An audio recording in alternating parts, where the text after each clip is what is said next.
Hi hello வணக்கம் friends. நம்ம இப்போ எங்கே போயிட்டுருக்கோம்னா காத்தாடி மலை ஆரல்வாய் மொழி அங்கே தான் போயிட்டுருக்கோம். இதுதான் தேவசகாயம் பிள்ளை மவுண்ட். நம்ம இப்போ அங்கே தான் போயிட்டுருக்கோம். இன்றைக்கி வந்து சண்டே ஆனனால இங்கே மாஸ் நடந்துட்டு இருக்கனால கொஞ்சம் ஆள் நிறைய கூட்டமாக இருக்குது. கீழே இருக்கக்கூடிய இந்த சர்ச் தான் வியாகுல மத சர்ச்சு.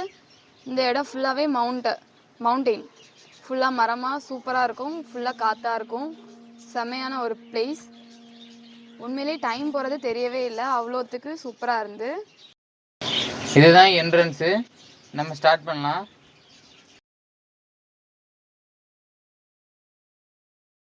இது வந்து மிக்கேல் அதிதூதரோட ஒரு சின்ன கெபி வச்சுருக்காங்க.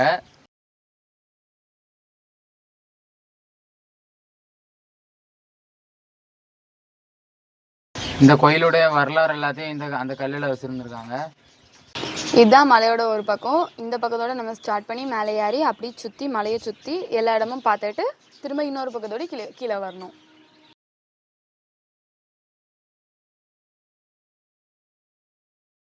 இங்கே வந்து இயற்கை ரொம்ப அழகாக இருக்குது.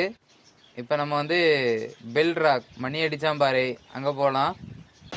இந்த பாறை வந்து தேவசகாயம் பிள்ளை இறந்த உடனே ஊர் மக்களுக்கு அவரோட இறப்பை தெரிவிக்கிற விதமாக மணிச்சத்தத்தோட ஒரு பாறை மேலேருந்து கீழே உருண்டு வந்துச்சு. மாதா சிற்பமும் இயேசோட அந்த இதுவும் வச்சுருக்காங்க. இது வந்து ஒரு பைபிள். இதில் வந்து நாங்கள் சின்ன பிள்ளை இருக்கும்போது 2 வயசு 3 வயசு இருக்கும்போது இங்கே வந்து ஃபோட்டோ எடுத்த ஒரு ஃபோட்டோ இருக்குது. இதுதான் அந்த மணிப்பாறை.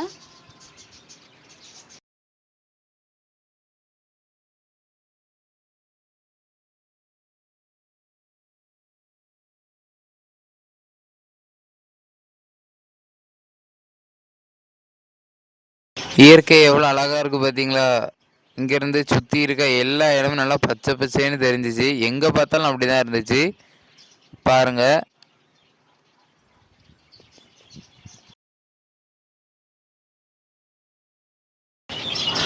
நம்ம இப்போ கீழே இறங்க ஸ்டார்ட் பண்ண போகிறோம்.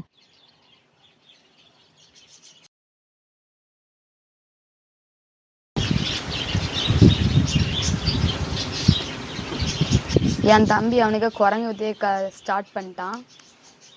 எங்கே போனாலும் குரங்கு வித்தை, கூப்பிட்டாலும் வரமாட்டேங்க. அவனுக்கு குரங்கு வித்தையெல்லாம் முடிச்சுட்டு தான் இன்னைக்கு கீழே வருவான். இனி வந்து தேவசகாயம் பிள்ளைய சுட்டு கொன்ன இடத்துக்கு போவோம். அடுத்து இது வந்து அவரோட பாடுகள். மன்னரையும் தெய்வத்தையும் இழிவாய் பேசினார்னு தேவசகாயம் பிள்ளை குற்றம் சாட்டி அவங்கள வந்து ஒரு தனிமை சிறைசாலையில வந்து அடைச்சு வைப்பாங்க. அதுக்கப்புறம் எருக்கம் பூமாலை அணிவித்து அவங்கள வந்து ஊர்வலமா கூட்டு போவாங்க. அப்புறம் உள்ளங்காலில் 30 சவுக்கடி கொடுத்து கஷ்டப்படுத்துவாங்க. 8 தாலுக்கா அதிகாரிகள் முன் விசாரணை. அப்புறம் ஒரு கல் தூண்ல வச்சு அவங்கள வந்து அடிக்கிறாங்க. எருமையில கட்டி விட்டு அப்புறம் எருமை வந்து அவங்கள இழுத்துட்டு போற மாதிரி ஒரு பனிஷ்மெண்ட். சுடு தண்ணியில மிளகு போட்டு அந்த ஆவி வந்து ஒரு அறைக்குள்ள இருக்கிற மாதிரி அந்த அறையில அடைச்சு வச்சாங்க. மரப்பேழையில் அடித்து எறும்புகள் கடிக்க வைக்கிறாங்க. அப்புறம் விஷ பாம்புகள் நிறைஞ்ச ஒரு அறையில ஒரு நாள் ஃபுல்லா அடைச்சு வச்சிருக்காங்க. கொதிக்கும் சுண்ணாம்பு சூளை நிறுத்தல், குரங்கு வலையில் அடைத்து வைத்தல், கிராமத்தில் தூக்கி செல்லுதல், அப்புறம் அவங்கள வந்து துப்பாக்கியால சுட்டு கொண்டுட்டாங்க. இது அந்த ஃபுல் பாடுகளோட இது.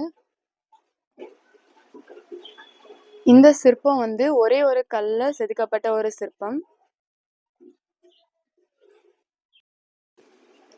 இது வந்து தேவசகாயம் பிள்ளை கொல்லப்படுறதுக்கு முன்னால கடவுள்கிட்ட முட்டி போட்டு ப்ரேயர் பண்ண இடத்துல அவங்களோட முட்டோட தடமும் அவங்க கையில வச்சிருந்த கோலோட தடமும் அப்படியே பாறையில பதிஞ்சிருந்து இருக்கு. அதுதான் இந்த இடம்.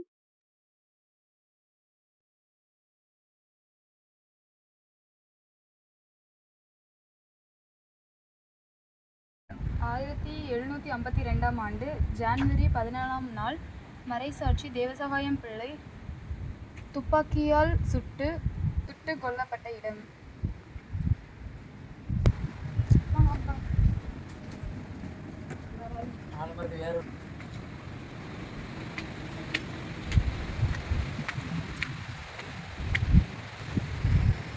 இதுதான் மறைசாட்சி தேவசகாயம் பிள்ளையை சுட்டு கொண்ட இடம். சுட்டு கொள்ளும் போது இங்கே வந்து இந்த இதெல்லாம் கிடையாது, சும்மா பாறை மட்டும் தான் இருக்கு. நினைவு சின்னத்துக்காக இந்த மாதிரி கெட்டி இது வச்சிருக்காங்க. சுட்டு கொண்டதுக்கு அப்புறம் தேவசகாயம் இங்கேருந்து கீழே விழுந்த இடத்துல வந்து ஒரு நினைவு சின்னம் வச்சுருக்காங்க. வாங்க இதில் வந்து பாருங்க, அதுக்கப்புறம் நம்ம கீழே போய் பார்க்கலாம். நான் இதுதான் ஐயே. அடுத்து இது வந்து கண்ணீர் பாறைக்கு போகக்கூடிய வழி. நம்ம என் கண்ணீர் பாறைக்கு போகலாம். போகிற வழியில் அப்படியே ஒரு 2 போஸ் கொடுத்துட்டு அப்படியே போகலாம்.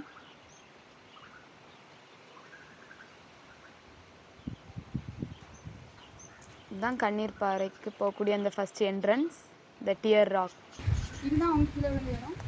இதுதான் புனித தேவசகாயம் பிள்ளை சுட்டு கொன்னதுக்கப்புறம் கீழே விழுந்த இடம். இது அவருக்கு புனிதர் பட்டம் கிடைச்சதுக்கு அப்புறமாட்டு இந்த சிறுபம்லாம் வச்சுருக்காங்க. அதுக்கு முன்னால் அந்த சிலுவை மட்டும்தான் இருந்துச்சு. புனிதரின் உடல் கீழே விழுந்த இடம். இது கண்ணீர் பாறைக்கு செல்ற இடம். இதுதான் கண்ணீர் பாறைக்கு செல்லக்கூடிய வழி. ஏதோ குணா குகைக்குள்ளே போன மாதிரி இருக்கா. அப்புறம் இதில் தான் எப்போவுமே இந்த கண்ணீர் வந்து கசிஞ்ச மாதிரி இதில் வந்து கசிஞ்சிக்கிட்டே இருக்கும். ஆனால் அது இப்போ இல்லை. இது ஏதோ அலாவுதீன் விளக்கு மாதிரி இருக்கு. என்னடா இது கலந்து வருது.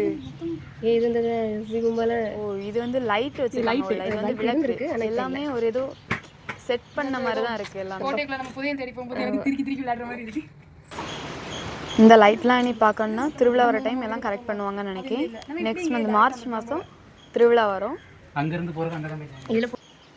இங்கே கீழே இறங்கி 2 வழியிலையோடையும் இங்கே இன்னொரு பக்கத்தோடையும் வெளியே வந்துடலாம். கொஞ்சம் டேஞ்சர்னு நினைக்கிறேன். அப்புறம் ஒரு போஸை போட்டுக்கிட்டு வெளியே வந்துட்டோம்.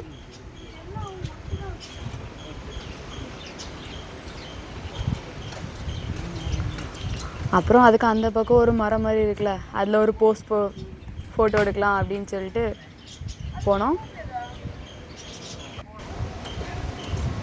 மரம் செம ஆட்டம். இவன் நான் கீழே விழுந்துடக்கூடாதுன்னு அங்கே போய் ஏறி நின்னான். அப்புறம் கீழே வந்தாச்சு. புனித லூர்து அன்னை கெபி. இது இப்போ தேவசகாயம் பிள்ளைக்கு புனிதர் பட்டம் கிடச்சதுக்கப்புறம் ஒரு நினைவு சின்னமாட்டு அதை வந்து கேட்டிருக்காங்க இந்த கெபியை. ஆக்சுவலாக தேவசகாயம் பிள்ளை இறந்தது வந்து 1752. ஆனால் ரொம்ப வருஷம் கழிச்சு 2022 மே 15ஆம் தேதி தான் இவங்களுக்கு வந்து புனிதர் பட்டம் கிடச்சி. அதோட நினைவாக தான் இந்த சிற்றாலயத்தை வச்சுருக்காங்க. இனி நம்ம ஃபஸ்ட்டு ஸ்டார்டிங்கில் பார்த்த வியாகுல மாதா சர்ச்சுக்கு போகலாம். இதுதான் சர்ச்சுக்கு உள்ள கோயில். சின்னதாக இருந்தாலும் மன அமைதியோட ப்ரேயர் பண்ணதுக்கு ஒரு நல்ல இடமா இருக்குது. தேவசகாயம் பிள்ளை வந்து ஒரு ஹிந்து மதத்தை சேர்ந்தவர். இவர் பிறந்தது நட்டாளம். கிறிஸ்தவராக மாறும்போது இவரோட திருமுழுக்கு பெயர் வந்து தேவசகாயம் பிள்ளை.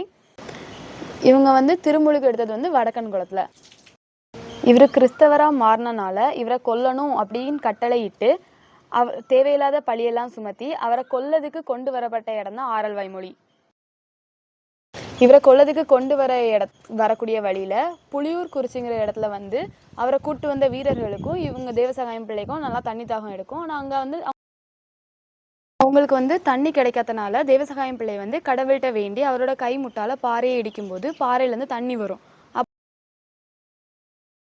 அந்த இடம் வந்து இன்னும் புலியூர் குறிச்சியில் இப்போவும் அங்கே தண்ணி வந்துட்டு அது இப்போவும் அங்கே தான் இருக்குது. அதுக்கப்புறம் வர வழியில் பெருவிளையில் ஒரு பட்டு போன ஒரு வேப்ப மரத்தில் வந்து கட்டி வச்சுருப்பாங்க. கட்டி வச்சு அடிப்பாங்க. ஆனால் அந்த பட்டு போன வேப்ப மரம் வந்து தெளுத்து அவருக்கு வந்து நிழல் தரும். அதுக்கப்புறம் கொண்டு போன இடம் தான் ஆரல்வாய்மொழி. உண்மையிலே இது வந்து ஒரு சூப்பரான பிளேஸ். சான்ஸ் கிடைக்கிறவங்க கண்டிப்பாக போய் பாருங்கள்.